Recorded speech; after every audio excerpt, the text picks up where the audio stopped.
día tengan todas y todos a este tercer encuentro del ciclo Diálogos para una institucionalidad democrática que ha organizado la Academia de Ciencias Políticas y Sociales. Hoy estamos abordando un tema absolutamente actual, polémico y trascendental como es el populismo. Antes hemos revisado o discutido sobre la construcción de la democracia, sobre el base del Estado social y democrático de derecho y de justicia. Y hoy nos corresponde tener el privilegio de escuchar a expertos sobre este tema. Antes de dar inicio, o precisamente para dar las palabras de inicio, le cedo la palabra al presidente de la Academia de Ciencias Políticas y Sociales, el doctor Luciano Luchini Bien. Presidente, tiene la palabra. Eh, Señores miembros de la Junta Directiva de la Academia de Ciencias Políticas y Sociales, demás miembros de esta academia y de las demás academias, invitados especiales, señoras y señores, bienvenidos a la Academia de Ciencias Políticas y Sociales. Este ciclo de eventos, denominado Diálogos para una institucionalidad democrática, fue concebido con el objetivo de centrar la atención en temas relevantes para el país y los fines esenciales del Estado venezolano, establecidos de manera clara en el artículo 3 de la Constitución, tal como lo afirmé en la apertura del primer encuentro.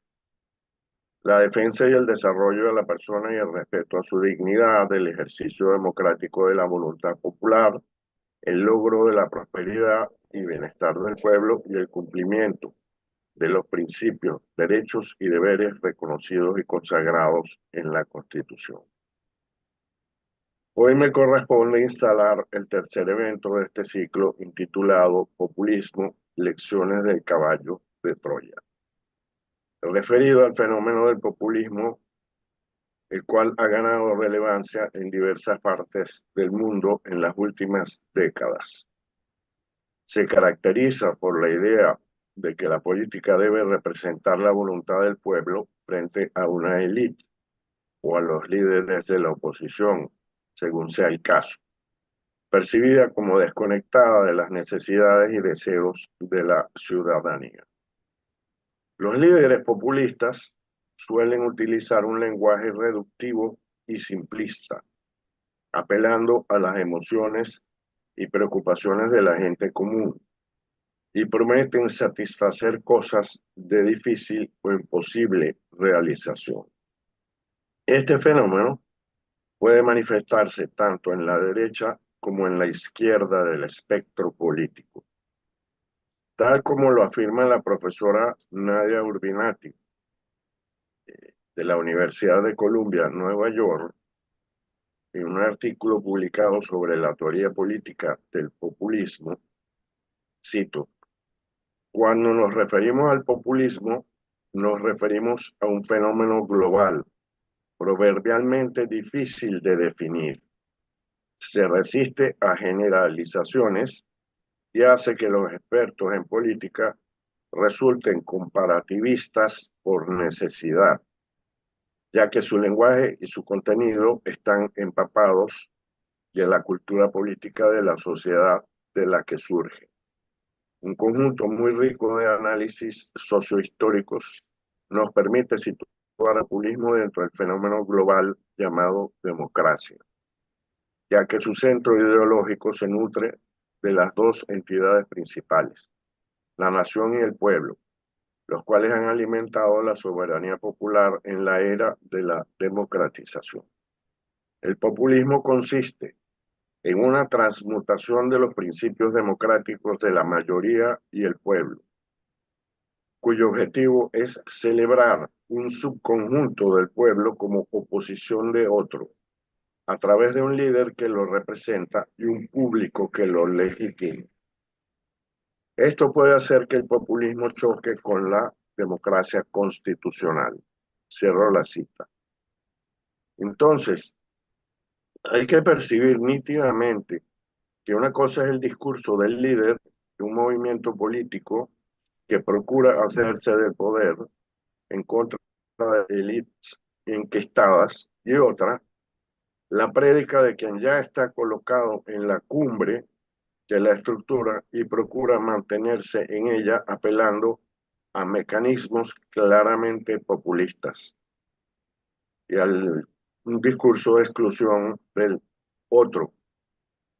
Precisamente por lo difícil de captar este fenómeno en su justa dimensión y desarrollo, hoy contamos con la participación de diversos miembros de esta academia, además de un distinguido especialista invitado, a quienes expreso el agradecimiento de esta corporación por su calificada participación. Les deseo a todos el mayor éxito en esta jornada y expreso mi agradecimiento al moderador del evento, doctor César Carballo Mena. Buenos días, muchas gracias. Buenos días, muchísimas gracias, por Pini. Creo que el presidente de la academia nos ha brindado una muy clara y relevante introducción a este tema que vamos a ir desarrollando con profundidad de sus diversos matices, de sus diversas caras a través de las ponencias que escucharemos en los siguientes minutos. Con la venia del profesor Julio Rodríguez de Rizeita, quiero invitarlo a dar su ponencia. El profesor Rodríguez de Risbeitia es individuo de número de la Academia de Ciencias Políticas y Sociales. Es profesor de filosofía jurídica y de derecho mercantil y él nos va a exponer sus ideas principales en torno al populismo de izquierda. Adelante, querido Julio, te escuchamos atentamente. Bueno, señor presidente de la Academia de Ciencias Políticas y Sociales, Luciano Lupini, demás miembros de la Junta Directiva, doctora Cecilia Sosa, quien es la coordinadora de este evento, señores académicos de la Academia de Ciencias Políticas y Sociales y de otras academias que hacen vida en el Palacio de las Academias, señoras y señores que hoy nos acompañan. Hablar de un tema complejo como el que se nos requiere en el día de hoy, en una situación de país compleja, me recuerda a la anécdota de un famoso filósofo inglés, Peter Strawson, el cual tiene, por cierto, un excelente trabajo sobre la crítica de la razón pura de Kant, que según se cuenta, un día le pidió la cola a un alumno para que lo llevara a él y a su esposa a la casa, es decir, a su casa.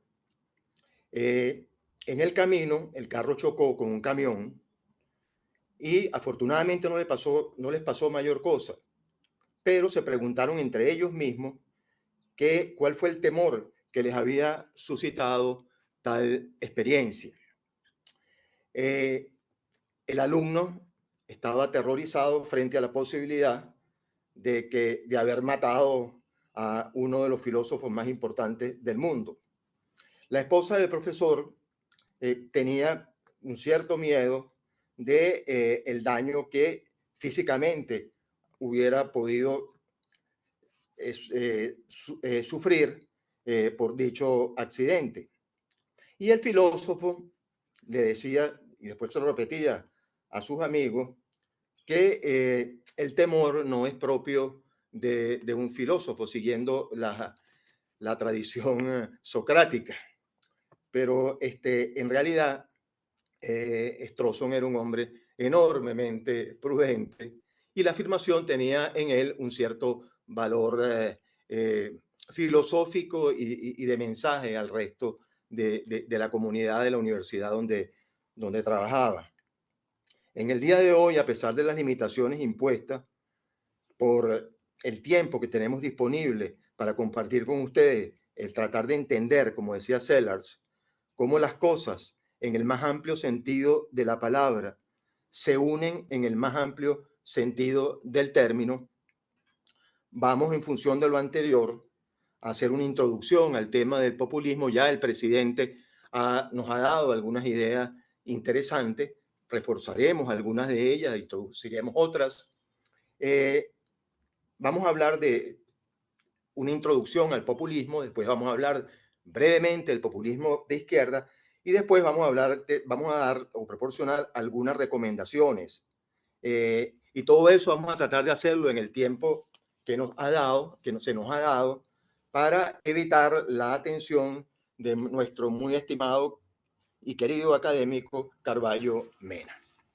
Sin más, empiezo con la aproximación al populismo. Tengo algún tiempo pensando en si el populismo puede estar en la raíz de muchos de los problemas que hoy agobian a nuestro país. Pero he llegado a la conclusión de que el populismo se soluciona con otro tipo de populismo, que tome en cuenta al pueblo con argumentos de una reflexión democrática, porque a fin de cuentas la democracia es de todos. Alguien llamaba el populismo culto del pueblo. Creo que el gran problema es restringir el concepto de pueblo a una parte de la población, independientemente de cuál sea la condición social y política de la misma. La iglesia no comete ese error, porque la iglesia habla del pueblo de Dios sin ningún tipo de distingos.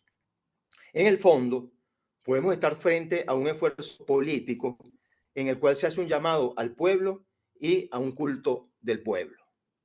El problema a lo largo de la historia es que muchas veces ese llamado al pueblo se hace por un líder carismático o por sus herederos, que no necesariamente tienen las mismas características del primero.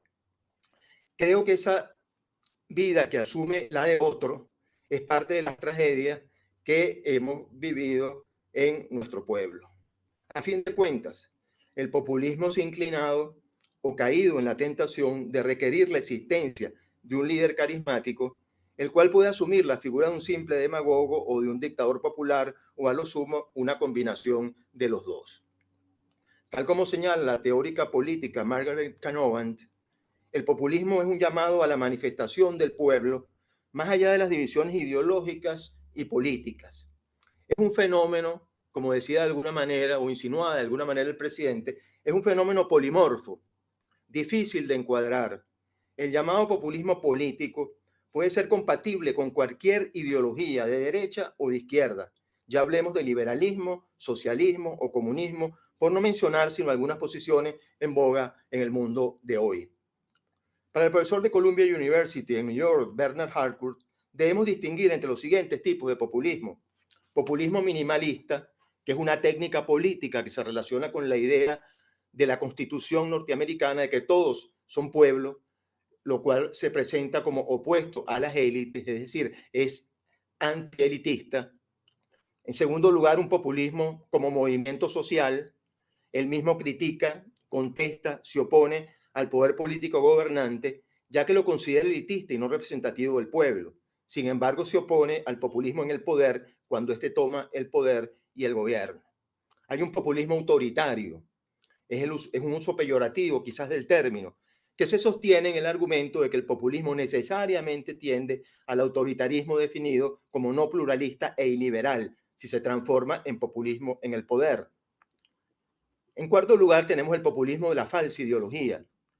Es otro uso peyorativo del término que captura lo puramente estratégico, instrumental e hipercrítico desarrollado de que nosotros somos el pueblo, con la idea de dar poder a un líder o a un partido que de hecho constituye una élite o minoría de la población. Tenemos el populismo latinoamericano. El último tipo de populismo para Harcourt es el latinoamericano, del cual estamos hablando, el cual él estudia a partir de 1945. En el mismo se recogen figuras como Perón, Menem, Kirchner, etc. Y los reclamos de la población no surgen del debate ni de la movilización democrática, sino que se generan por una imaginaria comunión de los líderes con el pueblo y su supuesta capacidad para adivinar la auténtica voz de este, a pesar de los parecidos, no se inscribe en lo que Rousseau llamaba la volonté general. Para Norberto Bobbio, en las democracias representativas, las promesas incumplidas terminan engendrando populismo. Y esto quizás es la raíz del fenómeno, cuando tratamos de vincular eso con otras características que tiene el fenómeno que estamos analizando. Pero ciertamente, como decía Nietzsche, solo se puede definir aquello que no tiene historia, y para Harcourt la del populismo es extensa y variada. Para Jean-Verne Müller, en su ensayo What is in Populism and Aside, se hace la siguiente pregunta: hay populismos de derecha y populismo de izquierda. Él mismo sostiene que el núcleo del populismo es un rechazo extremo de la diversidad. Los populistas afirman que ellos solos y solo ellos representan al pueblo y sus auténticos intereses.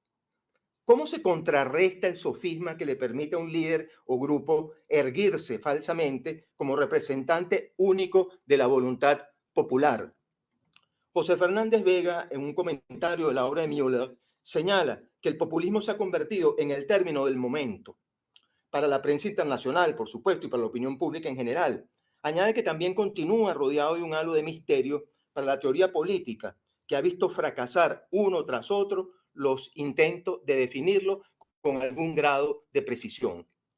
En su comentario vuelve a aparecer constantemente la nota de antipluralismo, que asume la representación sustancial del pueblo y que alcanza un valor moral que se detenta de manera exclusiva. Los que no están con el proceso son rebajados a la categoría de inmorales exponentes de una élite corrupta y antinacionales. Al menos que el fascismo sea una clase de populismo, algo que Müller no se atreve a señalar, esta peculiaridad tan esencial para su planteo tampoco señala tal. Lo anterior, insiste el comentarista de Müller, impide a los populismos ser capaces de tolerar la legitimidad de una disidencia interna, una competencia electoral o, cuando llegan al gobierno, una oposición. Pero una vez más debemos insistir que la falta de especificidad de los rasgos que rodean al populismo, según Müller, vuelven enormemente ardua su definición. En tal sentido, el proceso se topa con excepciones y contraejemplos.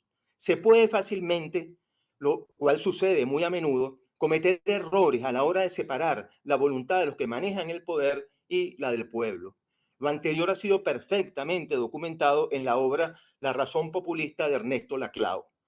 A fin de cuentas, para Müller, el populismo no es nada parecido a una doctrina codificada, sino un conjunto de demandas que poseen una lógica interna. Y esto es una característica esencial del fenómeno que estamos analizando. Lo principal de esas demandas es la de pretender representar de manera esencial y exclusiva a un universo moralmente distinto y uniforme llamado pueblo.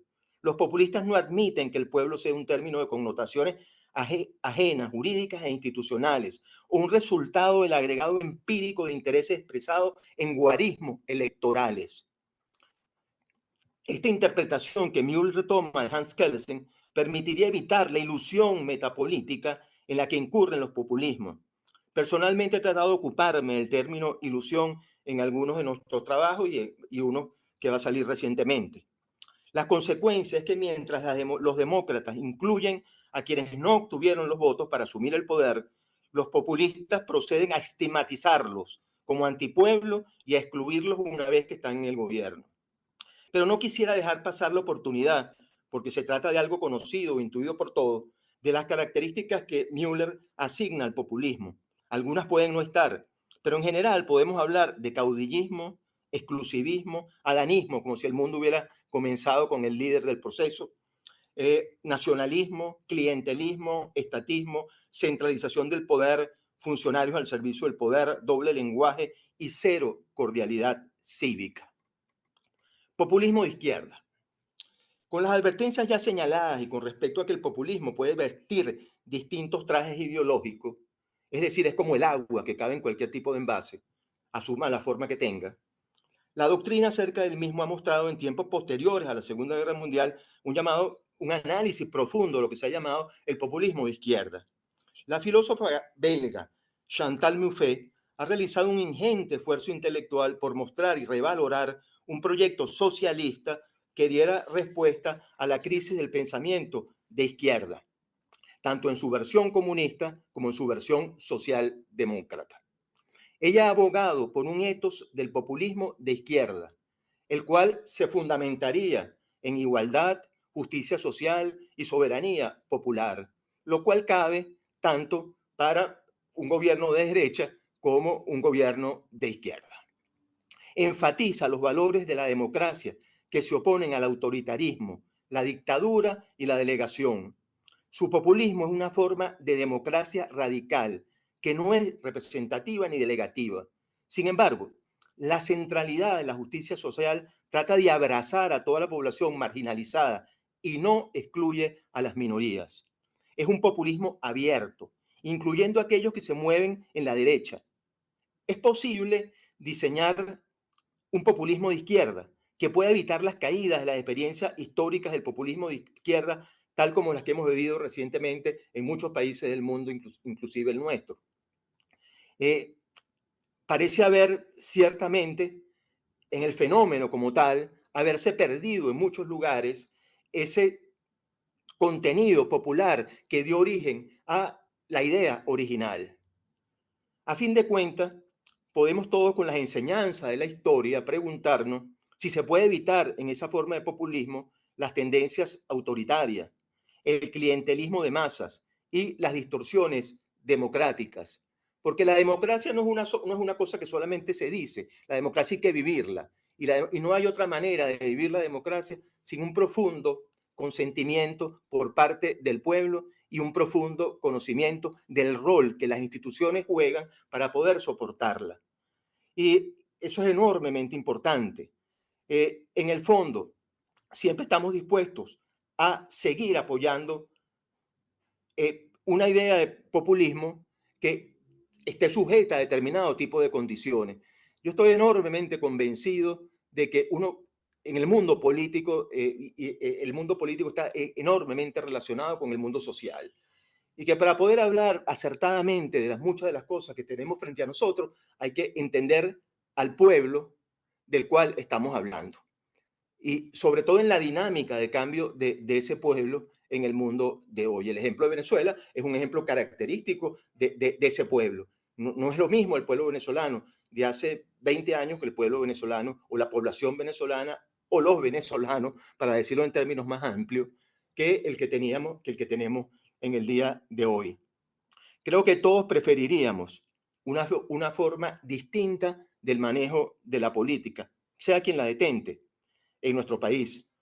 Creo que Gerald Gauss tenía razón cuando señalaba que liberales y socialistas no involucran una simple disputa acerca de principios, sino de las partes del mundo que deben ser reguladas por los principios. ¿Cómo afectan ellos el resultado final de nuestra aproximación a una sociedad más justa? Requiere de un consenso en el cual la información disponible y los modelos elaborados pueden darnos alguna luz. He comentado lo anterior porque me parece, con la experiencia que hemos vivido y seguimos viviendo, no podemos dejar de lado un acuerdo general sobre las partes que deben ser reguladas. Podemos coincidir con Gauss que la teoría es un teorema a la mano. Lo traumático de nuestra experiencia reciente debe ser un poderoso aliciente para rediseñar el mapa de la política venezolana, como decía John Rawls, en un orden político decente. ¿Qué hacer? Y con esto termino. Se nos ocurre, para respetar los límites de esta exposición, recomendar una nueva manera de acceder al pueblo venezolano, en la cual debemos focalizarnos en los problemas graves de la población que sabemos generan un mayor nivel de discusión. Desarrollar un espacio conceptual, diría Sellars, un espacio de razones, donde tenga cabida todo lo que queremos como fines individuales, asociativos, políticos y sociales. Una reconciliación verdadera que, a pesar de los sacrificios que haya que hacer, pueda calmar las frustraciones y el odio que existe contra la sociedad y la historia, y proponer una utopía, pero que esta vez sea una utopía realista, probando los límites de las inmensas posibilidades prácticas que tenemos frente a nosotros. Muchas gracias. Muchísimas gracias al profesor Rodríguez Berrizbeitia por este análisis de lo que es absolutamente complejo, como quedó en evidencia con su exposición, que es delimitar las especificidades del populismo. Ahora toca el turno a la profesora Colette Capriles Sanner.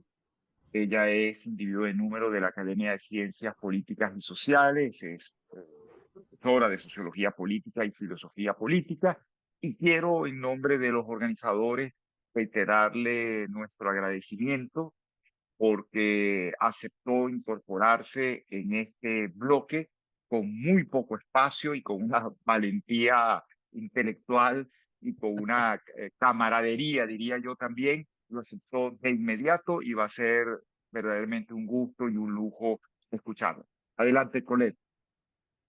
Bueno, nada, muchísimas gracias por la invitación y por la oportunidad también de contribuir a esto. Y bueno, le doy también pues mi agradecimiento a la junta directiva de la academia, a los que nos acompañan. Eh, yo no, claro, el profesor Rodríguez Berisbeitia se adelantó a muchas de las cosas que debemos decir siempre que hablamos de populismo, porque hay como una especie de ritual cuando aparece el tema, ¿no? Y uno de eso, precisamente además quienes me precedieron, porque no solamente el profesor Rodríguez Berisbeitia, también el doctor Lupini, mencionaron a dos grandes autoras, casualmente son mujeres, no que hay una reivindicación específica de las mujeres, pero son Nadia Urbinati y Margaret Canavan, que son realmente, creo yo, dentro de la prolífica literatura en torno al populismo, porque es como casi, como digo, es casi un ritual entre los estudiosos de la política, los filósofos políticos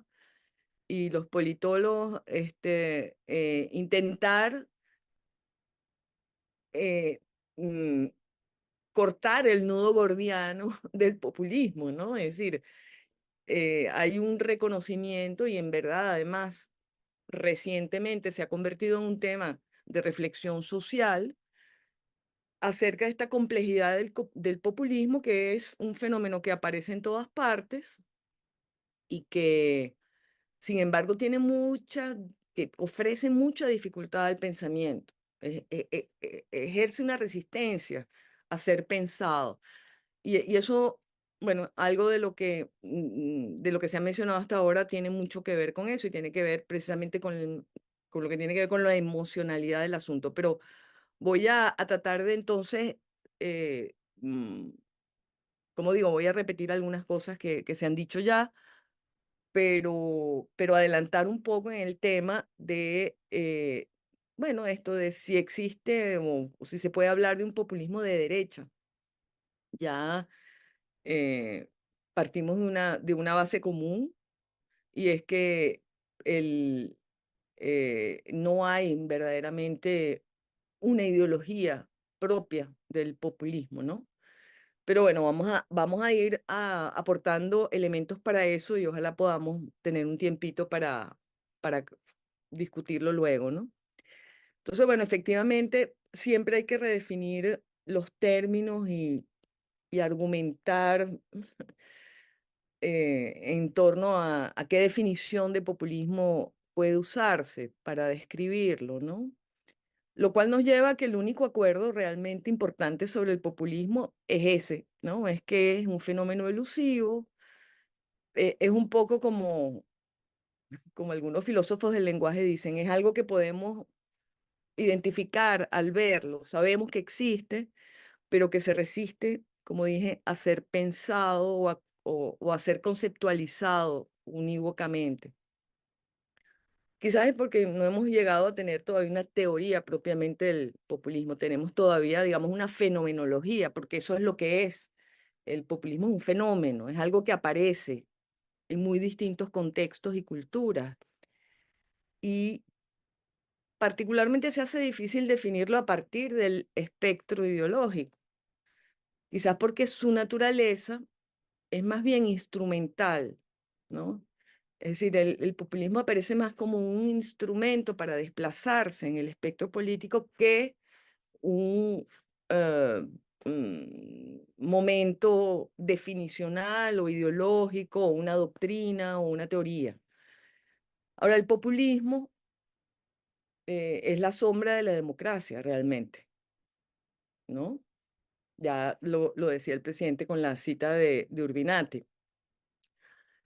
Aristóteles nos dejó testimonio de ello al ocuparse no solo de la teoría democrática, sino de sus prácticas, de los modos en que se puede declinar la idea democrática. Cuando él se ocupa de los diferentes, de las diferentes formas de democracia, se refiere justamente a una que él llama allí, eso está bueno, en Política, en 1308,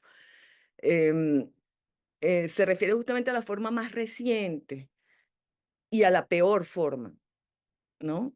Probablemente porque tenía en mente la crisis democrática de finales de la Guerra del Peloponeso, o que terminó con la Guerra del Peloponeso, que fue una crisis democrática, fue una crisis de la hiperdemocracia, fue el momento de la hiperdemocracia ateniense que se tuvo que corregir justamente después, y que terminó, bueno, entre golpes oligárquicos, etcétera, ¿no? Entonces,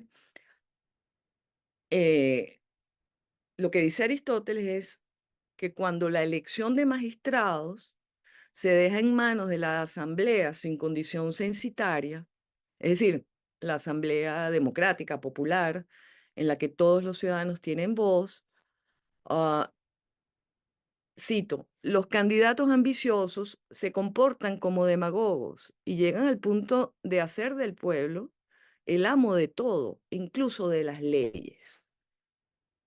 Y la cuestión es clara, la demagogia, el populismo, pues, proviene de una adjudicación de poder ilimitado al pueblo, entre comillas, sin el contrapeso de la soberanía de la ley. De modo que el poder se personaliza o se vuelve instrumento de los intereses particulares. Y por cierto que el remedio aristotélico a esta situación, cita, o al menos para reducir su campo de acción, dice Aristóteles, es la elección de magistrados por otros cuerpos que no sean la asamblea. Él sugiere, por supuesto, los disponibles en su momento, que eran las tribus, pues, los genes, las organizaciones básicas, eh, o las agrupaciones básicas que eran a la vez político-territoriales, por así decirlo, en Atenas. Entonces, claramente, lo que propone Aristóteles es crear un contrapeso al poder del pueblo, al poder ilimitado de la asamblea, una especie de división de poder, ¿no? Entonces, el drama es que donde hay democracia hay eventualmente populismo, y que en todo caso las instituciones democráticas deberían ocuparse de mitigarlo, de contrarrestarlo, de vigilarlo, para que no derive en el personalismo iliberal, que es su forma más evidente. Repito, iliberal, ¿sí? Hay otra pieza de Aristóteles en este rompecabezas, que nos puede ayudar en este rompecabezas, que tiene que ver con que en la política también Aristóteles discute la noción de demos, de pueblo. Y por supuesto hace la distinción que los romanos tenían muy clara, porque los romanos distinguían entre el populus, que era el pueblo, como sociedad política, ¿no?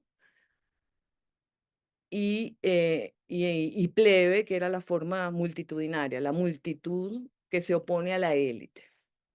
Entonces, ahí esa distinción es muy antigua, y es una distinción que tiene que ver con una ambigüedad del término, ¿no? Por supuesto, esa ambigüedad se pone al servicio de quien la quiera usar en una dirección o en otra. Pero entonces, fíjense cómo casi que podemos intuir que la confusión en torno al populismo viene de muy antiguo, viene hasta verdaderamente de una confusión hasta semántica propiamente, ¿no? En la palabra que le da origen. Entonces, con esa ambigüedad del término pueblo se cuelan las redefiniciones que se quieran hacer. Puede haber definiciones pluralistas, como cuando se habla del pueblo como sujeto político, y se le entiende como un conjunto de diferencias, o puede redefinirse como una parte específica de esa pluralidad, excluyendo a otras. convirtiendo la parte en todo. Es decir, hay un efecto de metonimia, vamos a decirlo así, ¿no? Y esas partes, claro, al redefinir el pueblo como una parte de ese todo, las otras partes quedan no solo excluidas, sino además en oposición, ¿no? Que también vamos a ver un momento que tiene precisamente, que es uno de los efectos fundamentales del populismo, que es la creación de conflicto, o convertirse en el instrumento o la manera en que se mm, coagula, digamos, el conflicto que pueda haber en una sociedad, ¿no? Entonces se ha hablado del populismo contemporáneo, simplemente también haciendo nuevamente una lista de en qué consiste o cómo se le ha definido. Se ha hablado como un estilo de ejercer el poder, digamos. Un modo de expresión, o sea, una narrativa, un discurso, un tipo de discurso, una estrategia política, una ideología. Algunos piensan que existe, en verdad, una ideología populista. Algunos piensan que se trata del zeitgeist, ¿no? Del momento, del espíritu de la época. Se ha hablado de movimientos, efectivamente, populistas. Entonces, en esta confusión conceptual hay algo muy importante, por cierto, y es que ningún populista se identifica como tal. O sea, nadie se presenta, siendo populista en la práctica, como populista. Más bien, el, el término es muy peyorativo o se usa peyorativamente. Y esto nos pone a pensar que no hay verdaderamente, justamente una ideología populista, porque si no, pues la gente diría, yo soy populista, sino que el populista utiliza o usufructúa diversos contenidos ideológicos, o a veces más bien identitarios, diría yo, con el objeto de construir cierto tipo de ejercicio del poder, que es un poder sin límites, un poder emanado de un pueblo que tiene una verdad absoluta en su soberanía, entre comillas. Con lo cual podríamos decir que el populismo es como una nostalgia del absoluto, ¿no? Es una nostalgia de lo puro, de lo original, de lo homogéneo. Y sobre todo, eh, es una nostalgia de la salvación. El pueblo debe ser salvado, y de la refundación. Es interesante porque si bien el populismo puede orientarse hacia el futuro, ¿no? En el sentido de la promesa utópica, hay siempre un elemento de refundación, de recuperar un momento anterior en el que había, como digo, un momento de origen, en el que había pureza, en el que había una verdad, en el que había una unidad natural, del pueblo, ¿no? De modo que los contenidos en sí mismos, desde el punto de vista del espectro derecha-izquierda, no son, no definen propiamente cómo van a ser utilizados en el populismo, sino que lo que define su uso y su abuso es esta especie de estructura, ¿no? Una estructura, esa nostalgia, pues como la llamo yo en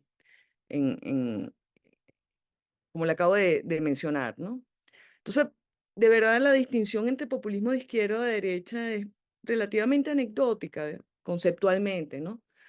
Pero históricamente, geopolíticamente o geográficamente, sí es relevante por la manera en que se encarna, ¿no? En distintos momentos y en distintas tradiciones culturales, ¿no? Fíjese, el uso moderno del término, no del fenómeno, porque ya vimos que Aristóteles ya lo señala, sino del término populismo, se encuentra en la Rusia zarista en el siglo XIX, ¿no? Ah, y la historia de este término muestra precisamente cómo se relaciona el populismo, que el narodnichezvo se relaciona primero con la Revolución Rusa, de hecho. Es decir, aparece primero como un movimiento propio, después se las tiene que ver con la Revolución Rusa, y luego termina en lo que nosotros vemos hoy en el régimen de Putin. Es decir, hay una continuidad. Los Narovskis no, Narodniks, era, que es el nombre que se daban a sí mismos, ahí sí, los populistas, porque eso es lo que significa, los populares en este caso, formaban parte de un movimiento cultural que encontró su resorte de acción básico en la prédica de una especie de socialismo premarxista, aproximadamente en los años 60 del siglo XIX. Es sumamente interesante porque, por supuesto, como un movimiento también tiene muchísimo que ver con las formas de ese romanticismo del siglo XIX, que a la vez podríamos retrotraer a la crisis de la Ilustración y sobre todo a la visión rusoniana. Pero en todo caso, lo esencial para este movimiento era un culto a las formas de organización tradicional del pueblo ruso, el MIR.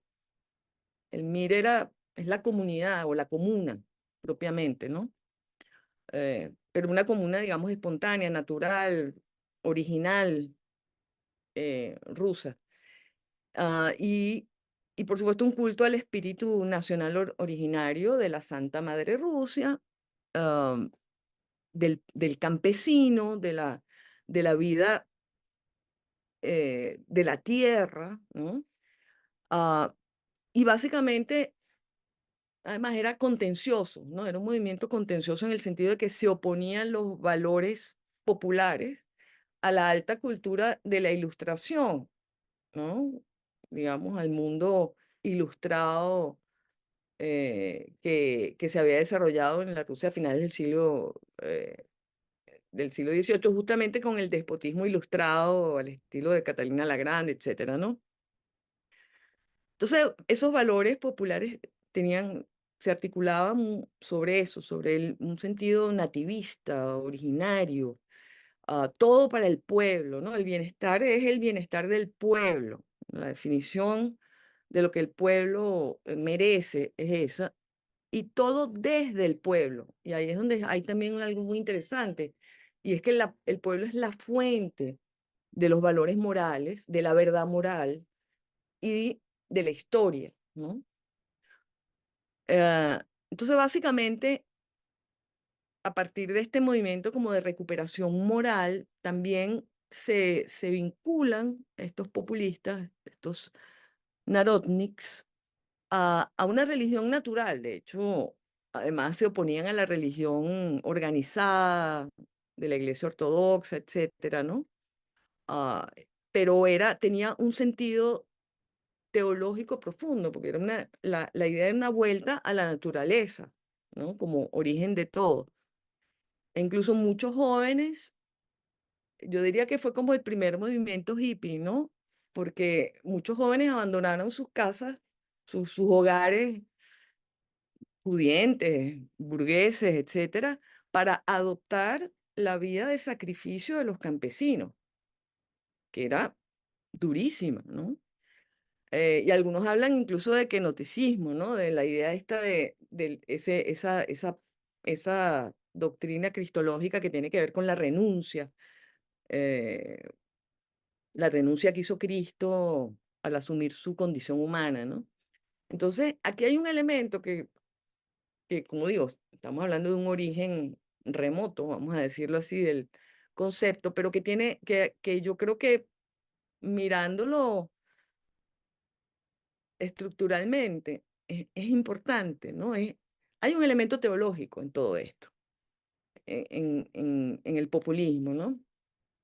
Eh, entonces, ese espíritu narodnik, que es antimoderno, es antiintelectual, es nacionalista, en aquel momento es eslavófilo, antiélite, antiestado, y que tiene esta teología natural, digamos, para actuar, eh, bueno, digamos, ahí se formó un movimiento que terminó siendo un movimiento político, incluso generó un par de partidos políticos. Hay uno que se llamaba algo así como La Herencia Negra, o no me acuerdo ahora el nombre, eh, y efectivamente tuvieron cierta figuración política hasta que, por supuesto, llega el marxismo a Rusia, ¿no? Ah, de hecho, se enfrentaron a las propuestas leninistas, y ni siquiera, de hecho, participaron en el gobierno revolucionario de 1917 porque crearon un partido que se llamó algo así como el Partido Social Revolucionario, que al final, bueno, quedó subsumido en la revolución, y tuvieron varios cargos al principio y tal. Pero en realidad el movimiento empezó a hacerse débil antes, ya incluso con la primera revolución, la de 1905. em, eh, digamos, porque se empezó a perder su potencia, ¿no? Digamos, lo político empezó a ser un asunto, bueno, como es urbano fundamentalmente, ¿no? La polis. Entonces, todo este elemento del campesinado y el lugar en el que podía estar, que además se oponía absolutamente al marxismo, ¿no? El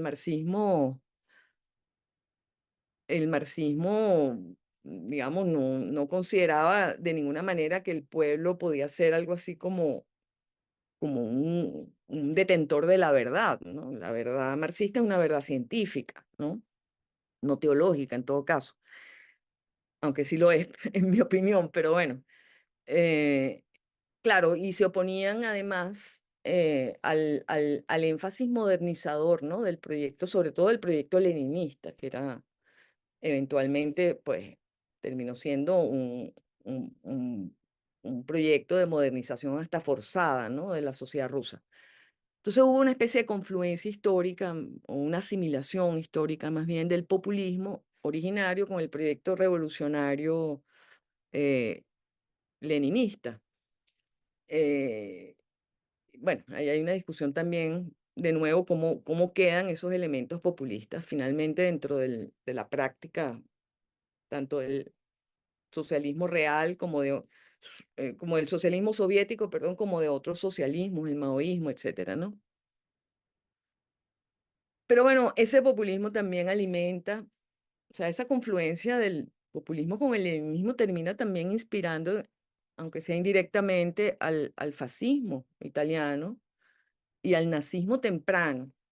Es decir, el devenir totalitario posterior de estos movimientos, del fascismo, del nazismo, muestra algo importante del populismo, que es como su carácter transicional, su carácter instrumental, ¿sí? Como una estructura política que puede ser rellenado con elementos ideológicos o de dominación de cualquier naturaleza. Mussolini y Hitler se construyeron primero como líderes populistas y luego como proyectos totalitarios, ¿no?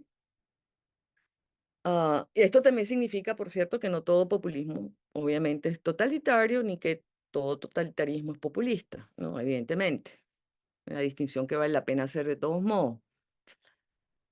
Entonces sí se podría hablar en un cierto sentido de populismo de izquierda o de derecha, entendiendo que el modo populista es, para decirlo de una manera sencilla, una manera o una estrategia para crear o darle forma a un conflicto estructural que divide a la sociedad a través de la creación y redefinición de un pueblo parcial, que es a la vez homogéneo en sí mismo, ¿no?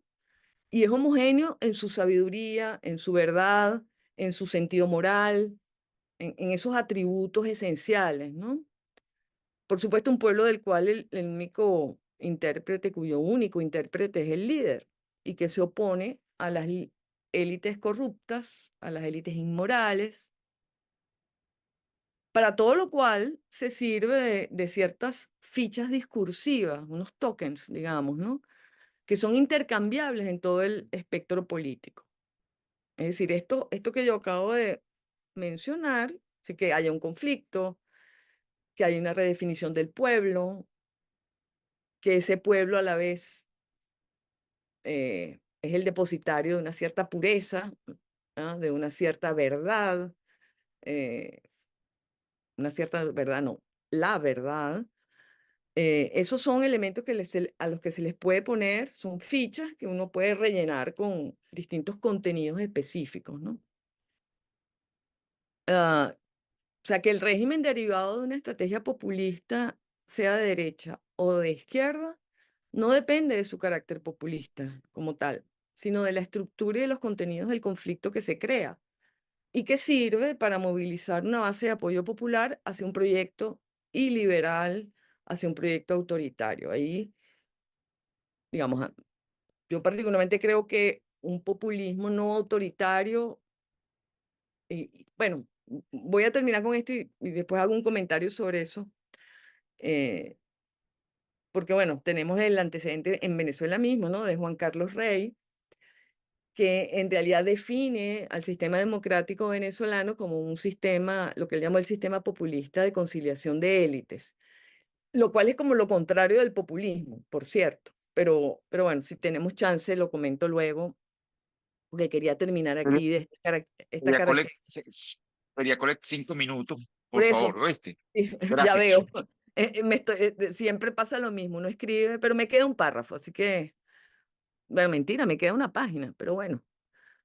Eh, Entonces, lo definitorio del populismo es que progresivamente se erosionan las instituciones liberales porque se privilegia la relación de dominación del líder pueblo que termina siendo incompatible con cualquier limitación del poder. Por lo que la estrategia populista es un instrumento extraordinario para la instauración de proyectos radicales de refundación. Refundación que puede ser revolucionaria o, por el contrario, de restauración de la tradición o de retorno al origen, a lo auténtico, etc. Entonces, retengamos que lo que se opone a populismo, y ahí aparece también la figura de Chantal Mouffe, eh, retengamos que lo que se opone a populismo no es democracia, sino democracia liberal, y que el populismo puede tener distintos grados de malignidad en el sentido de que sirve de instrumentos a proyectos de distinto grado de radicalidad. Entonces, esta distinción, y aquí, bueno, voy a ir muy, muy rápido, resumo. También, así como históricamente se puede como ubicar un origen o un uso original del populismo, también es cierto que geográficamente ha habido cambios importantes, porque América Latina sí generó en efecto una especie de populismo propio, unas prácticas populistas propias, y que suelen estar asociados a los tokens, a las fichas de la izquierda, mientras que los europeos suelen poblarse de apelaciones a la tradición o al etnonacionalismo, ¿no? Y aquí hay un elemento importante porque la distinción que hay realmente entre, si se pudiera hacer, entre el populismo para la izquierda o de izquierda y el populismo para la derecha o de derecha, tiene que ver con el concepto de modernización. Para América Latina, el populismo es como una respuesta a la crisis de modernización. Bueno, así por ejemplo lo dice Laclau muy claro en su teoría del populismo, que yo creo que es muy, muy inteligente. Es decir, hay una crisis de modernización, las demandas de la población de ser incluidos en el proceso de modernización quedan insatisfechas y entonces, bueno, aparece el espacio populista o el significante vacío, como lo dice Laclau, ¿no? Pero en los de derecha hay es al revés, es como al revés, ¿no? También la modernización es importante, pero no como una demanda insatisfecha de inclusión, sino al revés, como un rechazo de incluir o de autoincluirse en una dinámica de cambios culturales modernos. Entonces, bueno, ahí hay también esa historia, hay otra historia como paralela que también estos Narodsky también tuvieron influencia en Estados Unidos y incluso en Estados Unidos se forma efectivamente un partido populista en el siglo XIX, el People's Party, y, y bueno, y vemos cómo reaparece, ¿no? En los años recientes, en el siglo XXI, pues. Bueno, también hubo la figura de Ross Perot en un momento, pero básicamente vuelven entonces con unos valores, aquel People's Party, digamos, vuelve reencarnado hoy, entonces, bueno, como un pueblo, el pueblo, entonces se redefine como cristiano, antiglobalizador, enfrentado a las élites intelectuales liberales, como dicen allá, al Estado impositivo, a los privilegios o redistribuciones a las minorías y también al gran capital, ¿no? Y esos son los mismos valores que encontramos en Europa, sobre todo con el llamado el pujadisme, ¿no? Que alude a un partido, al partido de Pierre Pujat en los años 50, que tuvo una cierta figuración parlamentaria y después terminó subsumido en la ola democratizadora de la Quinta República, pero luego reaparece con Le Pen, que fue diputado del pujadisme en los años 50. Entonces, bueno, sabemos cuáles son estos mismos elementos, estos tokens que ya mencioné, ¿no? Entonces, para terminar, para que el populismo sea exitoso como estrategia para instalar el iliberalismo, la democracia liberal debe tener fragilidades para mantener sus instituciones y sobre todo mantener el conflicto. O sea, debe tener dificultades para poder contener el conflicto dentro del campo institucional y dentro de las reglas. Y recíprocamente, las instituciones democráticas deben a su vez poder adaptarse a los cambios y a las consecuencias colaterales imprevistas de los cambios culturales que toda sociedad tiene, ¿no? Sin sacrificar los fundamentos que el populismo ataca. Los fundamentos que son el pluralismo, los límites constitucionales, la separación de poderes, los derechos de las minorías. Es decir, todas esas mediaciones que desconcentran el poder.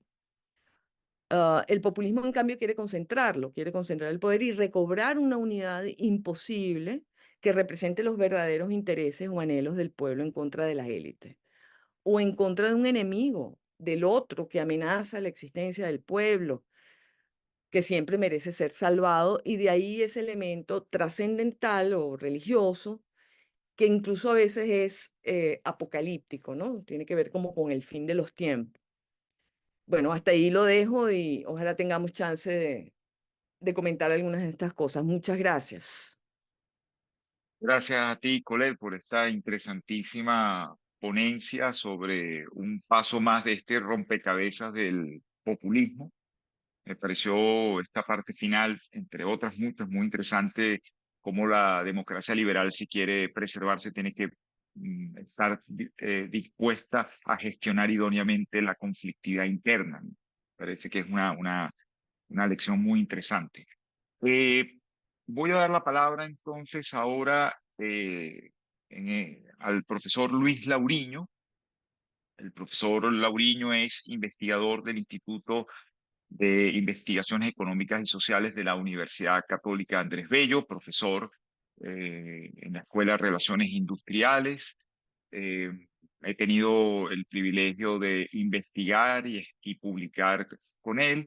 Le agradezco en nombre de los organizadores que haya aceptado la invitación y él nos va a dar su perspectiva sobre el populismo y la democracia en las relaciones laborales. Adelante, Luis, bienvenido. Buenos días a todos. Muchas gracias, César. Es un honor dirigirme a ustedes para expresar mi más profundo agradecimiento por la invitación a participar en este importante ciclo de encuentros, importante y actual, muy actual. Me siento especialmente privilegiado por la oportunidad que me brindan de compartir con ustedes esta ponencia, que la he intitulado Populismo y Democracia, Empoderamiento o Control en las Relaciones Laborales en Venezuela. Quiero extender a su vez mi gratitud particular al doctor César Carballo por su confianza en mi trabajo y la posibilidad de contribuir al debate sobre un tema que considero crucial para el presente y futuro de nuestra sociedad. Y desde luego el honor es mío, César, que me brindes la oportunidad también de ser coautor en algunas investigaciones contigo. Agradezco nuevamente entonces esta invitación y espero poder contribuir y estar a la altura de las expectativas. Venezuela ofrece un contexto contemporáneo interesante para examinar las dinámicas entre populismo y democracia en las relaciones laborales. En este país, las políticas populistas han buscado posicionarse como herramientas de empoderamiento, prometiendo redistribución de recursos y derechos para las clases trabajadoras. Sin embargo, estas políticas también pueden interpretarse como mecanismos de control político y social, que en ocasiones limitan la autonomía y la capacidad de organización tanto de trabajadores como de empleadores. Esta ponencia pretende explorar la tensión entre empoderamiento y control en las relaciones laborales venezolanas, analizando cómo el discurso y la práctica populista influyen en la estructura de poder y en las condiciones laborales del país. Al considerar el contexto histórico y las teorías marxistas sobre producción y poder, se plantea un marco entonces para entender la complejidad del populismo en la democracia venezolana moderna.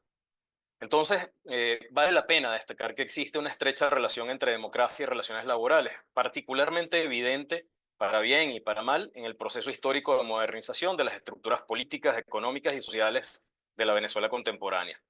A propósito de ello, debemos recordar que una democracia plena y unas relaciones laborales justas y equitativas son dos caras de una misma moneda.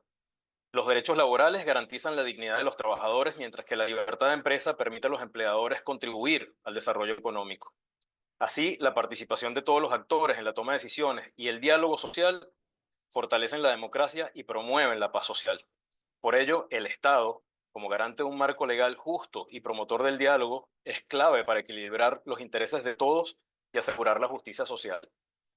Partiendo entonces del hecho de que el pasado no ha pasado todavía, sino que es una dimensión del presente, revisemos algunos aspectos de interés de eso que algunos han llamado pasado presente. Analicemos un primer momento. La revolución industrial marcó uno de los puntos de inflexión más significativos en la historia de la humanidad, transformando la estructura económica y social de las sociedades en las que se desarrolló. Este proceso de industrialización trajo consigo avances tecnológicos y aumentos en la productividad, pero también generó profundas insatisfacciones y desigualdades. En medio de una creciente brecha entre clases, emergieron nuevas demandas y aspiraciones sociales que buscaban mejorar las condiciones de vida de la población trabajadora. En esta coyuntura, el pensamiento de Karl Marx emergió como una crítica contundente al capitalismo, señalando que las estructuras económicas y los medios de producción requerían una transformación radical. Según Marx, las desigualdades generadas por la revolución industrial eran el reflejo de una sociedad profundamente escindida, en la que el control de los medios de producción por parte de unos pocos perpetuaba la explotación y la alienación de las masas trabajadoras. Desde esta perspectiva, la transformación de los medios de producción era central en el pensamiento de Marx para cambiar la dinámica de poder y resolver las diferencias sociales, creando una sociedad donde la riqueza y los recursos estén distribuidos de manera justa, favoreciendo el desarrollo integral de todos sus miembros. Ya en Venezuela, para Rómulo Betancourt, la transformación de los medios de producción sería un instrumento residual de su marxismo libresco y primario, ya transmutado en ideales socialdemócratas. La transformación de los medios de producción seguía siendo un método para cambiar la dinámica de poder y resolver las diferencias sociales, pero ya no para lograr la dictadura del proletariado o la sociedad sin clases, tampoco para eliminar la propiedad privada o lograr el control obrero sobre los medios de producción. De manera que en este sentido, y en el contexto del desarrollo político y económico de la Venezuela en la primera mitad del siglo XX, Rómulo Betancourt jugaría un papel fundamental al abogar por una transformación integral de los medios de producción como vía para el empoderamiento social y la democratización. Betancourt entendía que la transformación del sistema productivo y las relaciones laborales derivadas eran condiciones indispensables para la evolución de la sociedad venezolana y su entramado político. Esta visión incluía un enfoque en la industrialización y la diversificación económica que pretendía romper con la dependencia exclusiva del petróleo y alentar un crecimiento sostenido a través de la inversión en otros sectores productivos. Central a su visión, Betancourt identificaba el control y desarrollo de la industria petrolera, principal motor económico del país, como el pívot necesario para alcanzar la independencia económica y, por ende, la autodeterminación política. Este control debía ser parte de una estrategia más amplia de nacionalismo democrático, que reimaginara la relación entre el Estado, la nación y la economía, especialmente en torno a la influencia de estas estructuras sobre las relaciones laborales. En lugar de una simple nacionalización, abogó por un nacionalismo revolucionario que defendiera agresivamente las fuentes naturales de vida del país contra el control extranjero. Asimismo, Betancourt comprendía que estas transformaciones económicas deberían acompasarse con un cambio social y político que fuese inclusivo y democrático. Para él, la ortodoxia política tradicional debía ceder ante una realidad que demandaba tácticas contextualizadas y pragmáticas, sacrificando ideas como la dictadura del proletariado en favor de una democracia sincera y extensiva. Este enfoque buscaba no solo responder a las necesidades inmediatas de la población venezolana, sino también sentar las bases para un sistema político que fuese sostenible en su inclusión y equidad. En este marco, Betancourt promovió un proceso políticamente delicado y casi quirúrgico de redistribución del poder entre los actores fundamentales de la producción, trabajadores, empleadores y Estado, a fin de facilitar el proceso de industrialización y lograr una pretendida justicia social. Reconocía entonces clave el diálogo social y el consenso por considerarlos esenciales en el marco de su proyecto político. Además, veía el desarrollo institucional ejemplificado por el Consejo de Economía Nacional o por la Corporación Venezolana de Fomento como herramientas para coordinar y equilibrar intereses, dotando de autoridad a todas las fuerzas implicadas para forjar un marco democrático sólido. Como resultante de aquellos esfuerzos, ensayos socioeconómicos del periodo 1945-1948, así como los pactos alcanzados en 1958, se erigen como hitos decisivos en la configuración del sistema liberal democrático del país.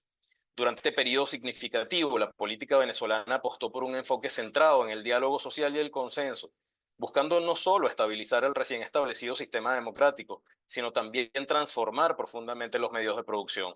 El avenimiento obrero patronal y el pacto de punto fijo representaron entonces, en este sentido, dos columnas en esta estrategia de transformación. Ambos pactos subrayaron la importancia del consenso social como instrumento para evitar conflictos y facilitar un ambiente propicio al desarrollo económico y también político. Estas iniciativas buscaron integrar a los distintos actores sociales y políticos en un proyecto nacional compartido, donde las divergencias se resolvieran a través del diálogo y de la negociación. A través del avenimiento obrero patronal se fomentó un acuerdo entre empresarios y trabajadores que buscaban no solo mejorar las condiciones laborales, sino también garantizar la estabilidad necesaria para un avance económico sostenible. Este consenso fue fundamental para legitimar el proceso productivo dentro del nuevo marco democrático, estableciendo un equilibrio entre derechos laborales y necesidades empresariales.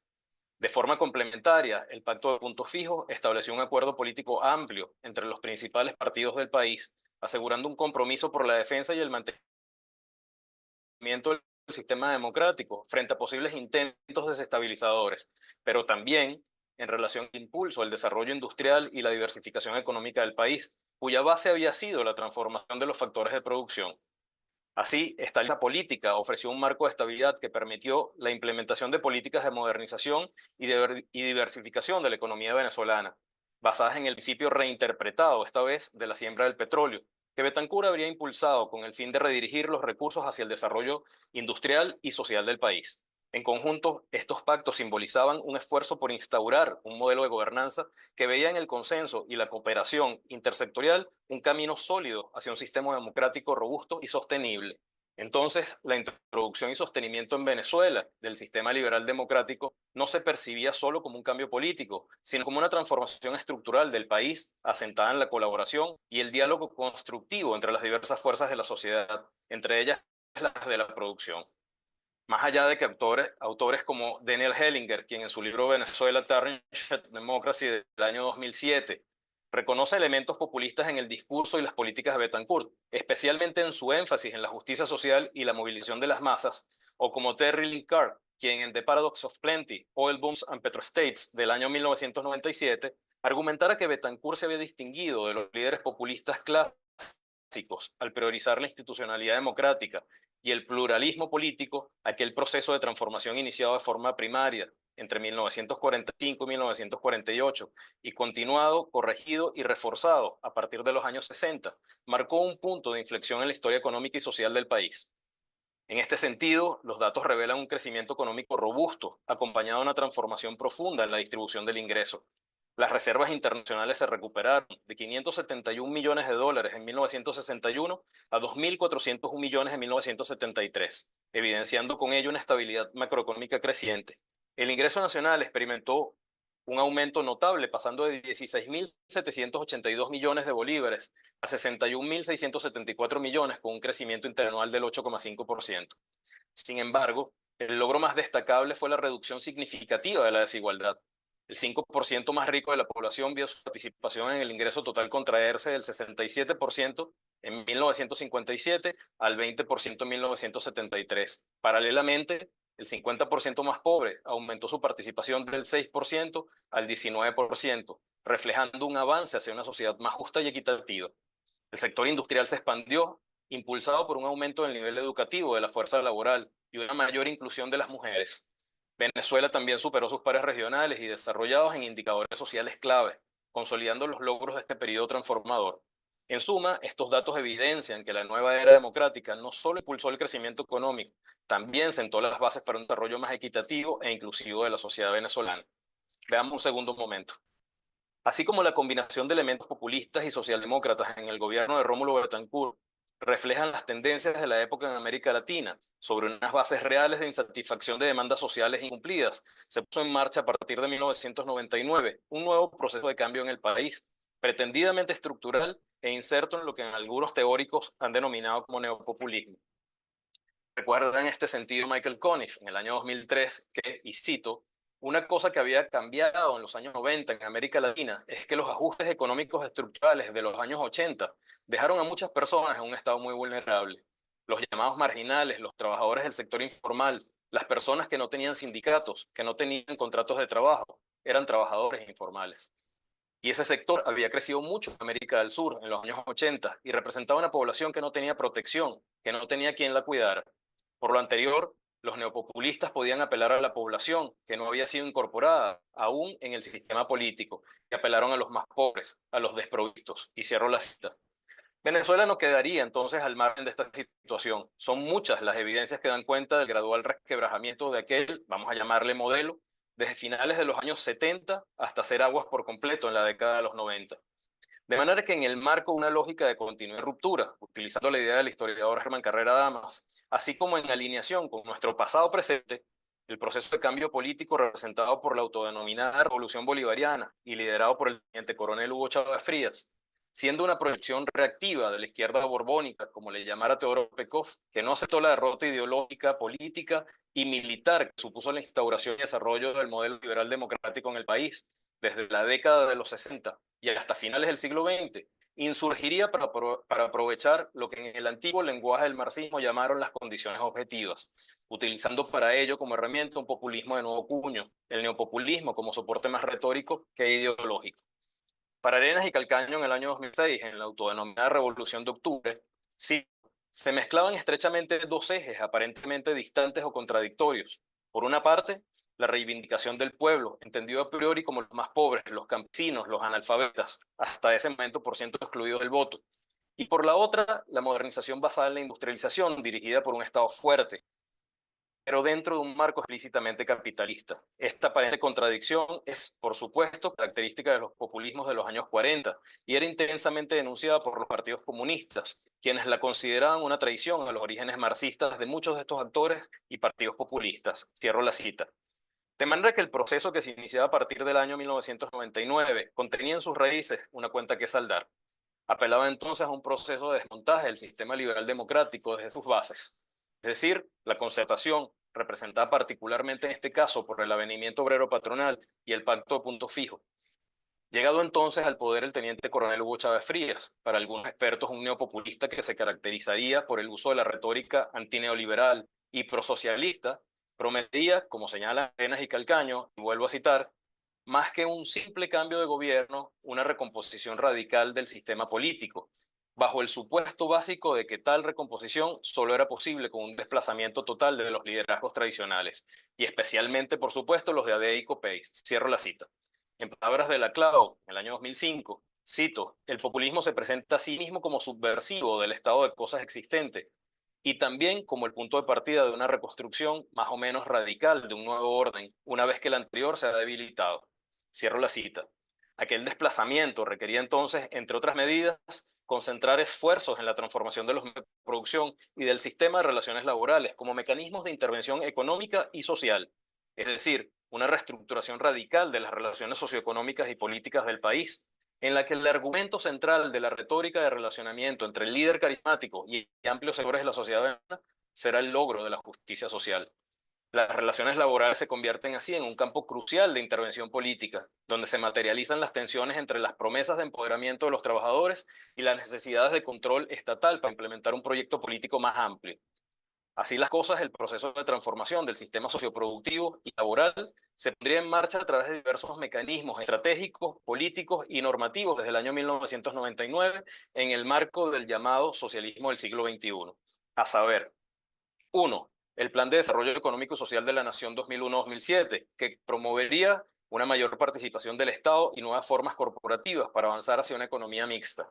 2. El salto adelante, que sentaría las bases para acelerar la construcción del nuevo modelo productivo.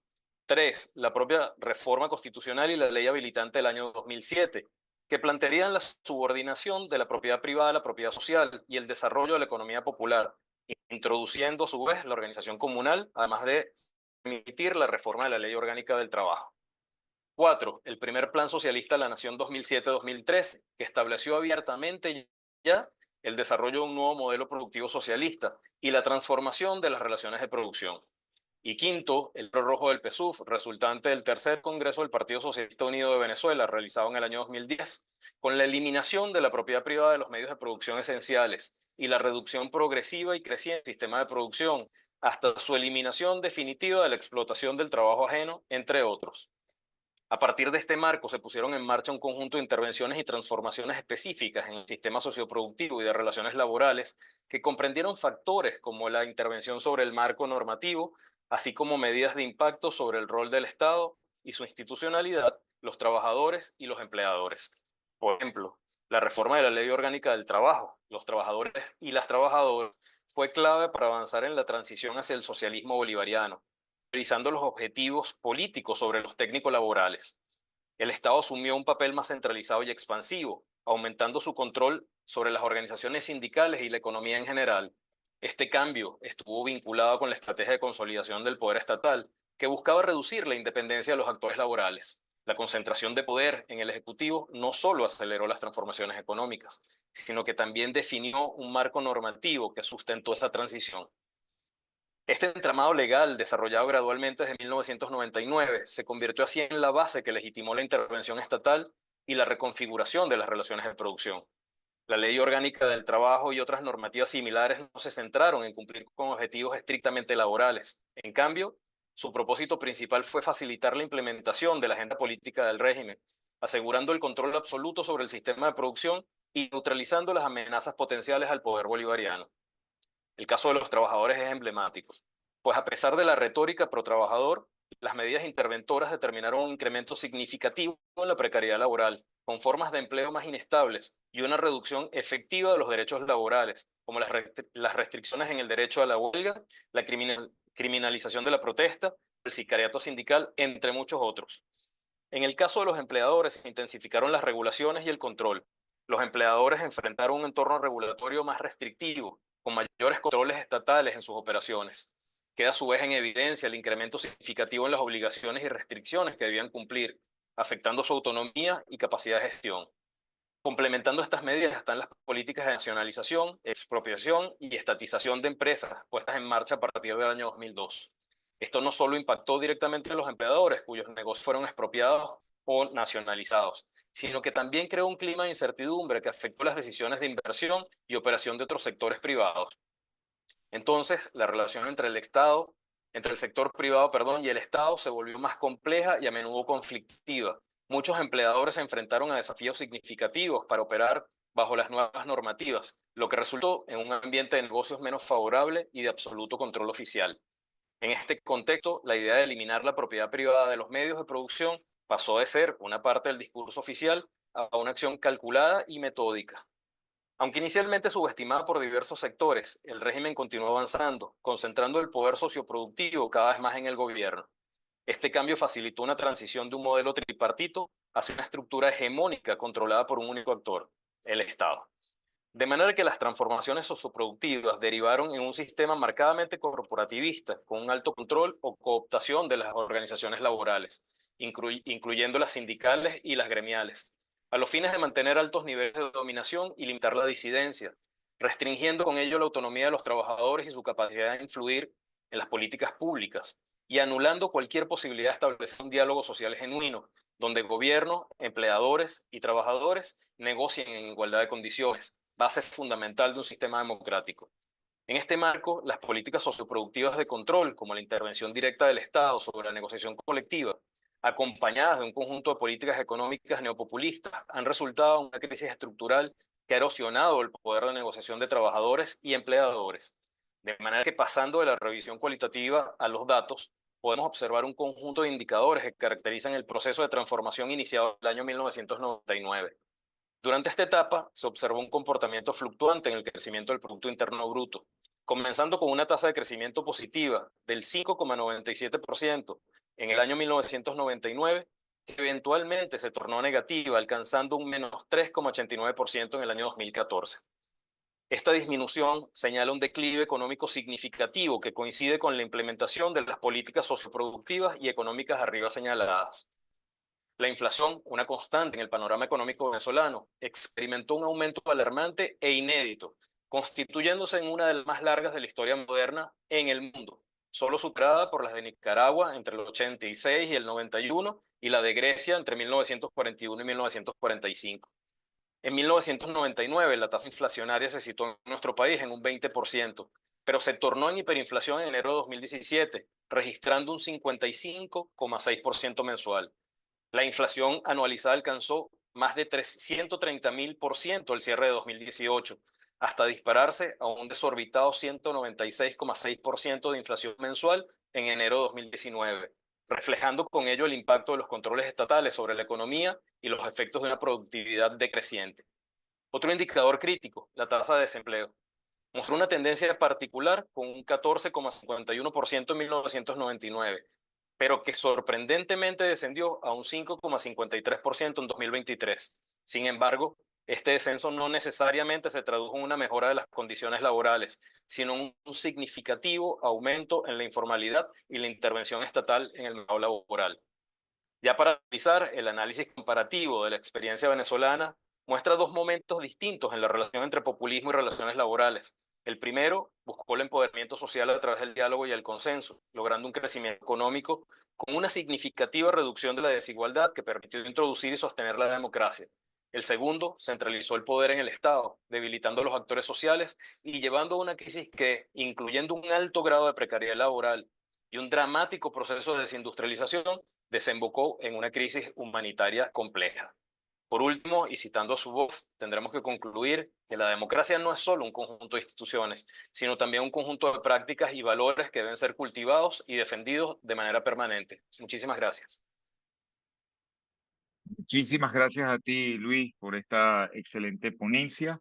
Creo que la verdad es que hemos tenido un evento magnífico, comenzando por las palabras preambulares del doctor Lucchini, donde ya avanzaba sobre el difícil, complejo concepto del populismo, pasando luego por tres excelentes ponencias de los doctores Rodríguez de Ribeitia, Colette Capriles y Luis Lauriño, que se articularon perfectamente para mostrarnos la dificultad de comprender el rompecabezas del populismo, que como ellos dejaron en claro, más que una doctrina codificada, uno podrá reconocerlo por una sintomatología, ¿no? Recuerda lo que decía el barón Wedderburn sobre relaciones laborales. Decía que definir un elefante por sus partes es muy complejo, aunque una vez que se le mira, nadie tiene duda. Pasa un poco con el populismo, como nuestros ponentes nos han mostrado. Les agradezco muchísimo. Quiero darle la palabra en primer lugar a la doctora Cecilia Sosa, que es la coordinadora y la impulsora de este evento, y luego para las palabras de cierre a nuestro presidente, el doctor Luciano Lupini. Querida Cecilia, te escuchamos. Oye, César, te dije con toda claridad que no me pasaras la palabra, pero bueno, aquí estoy. Me siento muy complacida. De verdad que ha sido una clase triangular que ha, no sé, ha fluido como un río de saber y esa es la idea de la academia. Yo creo